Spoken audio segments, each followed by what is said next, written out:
Let us talk about Our Lady of Sorrows. And we are familiar with the devotion we have as Catholics or as believers about Our Lady of Sorrows, or the seven sorrows of Mary. And these sorrows of Mary, I would like us to associate with them in our own lives. So the first sorrow is that of prophecy of Simeon, when Mary and Joseph took the newborn child, that was Jesus, when they took him to the temple for dedication. And they found Simeon, who, after the presentation, made a prophecy to Mother Mary. And this we find in the book of Luke, the Gospel of Luke, chapter 2, verse 25 to 35. And towards the end, Simeon makes his prophecy and he says, "This child is destined for the rise and the falling of many in Israel, and a sword will pierce through your own soul."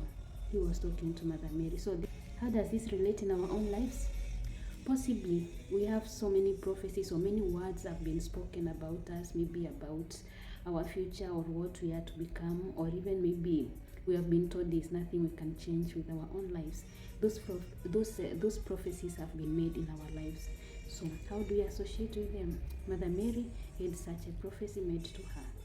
Can we learn and invite her also to journey with us with all those bad prophecies that we have in our own lives, or sorrowful prophecies we have in our own lives?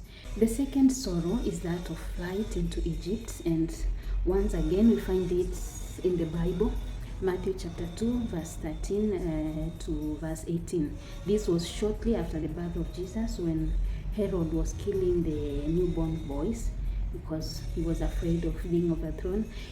So imagine, put yourself in the place of Mary. You've just given birth, or just think of those mothers who are made to flee or move out of their places shortly after giving birth. You can imagine as a mother what she had to undergo.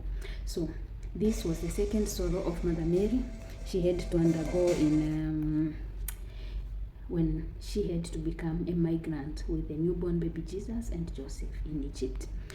The third sorrow is the loss of Jesus in the temple. Jesus was a young boy, and we can find this narrative in the Gospel of Luke still, chapter 2, verse 41 to 51. And let's think of the anxiety of the parents of Jesus when they realized Jesus was not with them. And then they set on the journey to look for him. And I invite you here also to think of parents or people who have lost their dear ones, who have just disappeared and they are not aware of where they are. That anxiety, that sorrow when they're looking for their dear ones. This Mary also underwent, and this is well expressed when Mary asked Jesus, "Son, why have you treated us like this? Your father and I have been looking for you." You see, that sorrow, that anxiety she had, thinking of her son who was lost, but finally they found him in the temple. The fourth sorrow is that of when Mary met Jesus on the way to Calvary. After Jesus was condemned to death, he carried his cross, and we find this narrative in the Gospel of Luke, chapter 23, verse 26 to 31. And we are told that many women followed Jesus, and tradition has it that Mary was among these women who followed Jesus on the way to Calvary. And the Catholic tradition also gives us this as the fourth station of the way of the cross, when Jesus meets his mother on the way to Calvary. So just think of the feeling Mary had meeting Jesus carrying the cross, how Jesus was being beaten, how Jesus was tired because of carrying the cross and all that. That sorrow of a mother to see her own child suffering. Probably you might be a mother, you might be related to someone you know who is suffering, and there's nothing you can do about it. It could be suffering because the person might be suffering because of sickness or because of different things. Think of that feeling you get to see a person suffering like this and you can't do anything. Mother Mary is there telling us even our presence, even if we can't change anything, our presence is very key.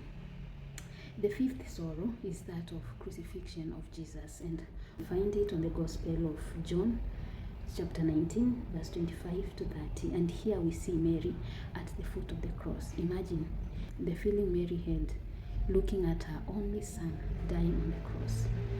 She was there helpless. The son breathes his last. She's there watching.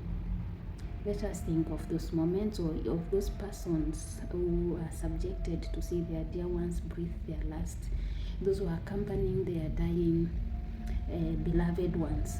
There is nothing much you can do, but you accept it and you commit them into the hands of God. So Mary is telling us, don't run away. I was there before you. You can make it. Just be there. The sixth sorrow is when Jesus is taken down from the cross, and tradition depicts Mary receiving the lifeless body of Jesus. And this is found in Matthew, the Gospel of Matthew, chapter 27, verse 57 to 58, when Joseph Arimathea and other men took Jesus down from the cross. Then Mary is there receiving the lifeless body of Jesus. What a sorrow. Think of the people who their dear ones die in their hands, or those who are mourning even at this moment, those who are seeing the lifeless bodies of a friend, of a family member, of a husband, of a wife, of a person dear to them. That sorrow, Mary was there before them. So let us ask Mother Mary to continue accompanying those who are sorrowing now. The last sorrow, that is the seventh sorrow, is burial of Jesus.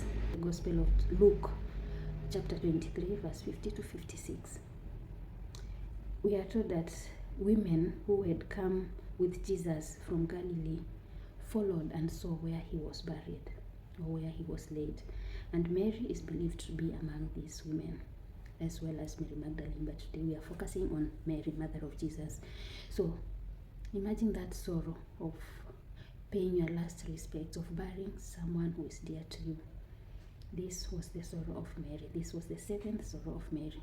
So there are different ways we can relate to these sorrows of Mary, and it is my wish and it is my prayer that Our Lady of Sorrows teaches us how to accept the sorrows that come in our lives, and as well be there with those who are suffering, not to run away from the suffering of others and even our own sufferings, so that even if we can't change their situation, at least our accompanying presence can be felt by those who are suffering.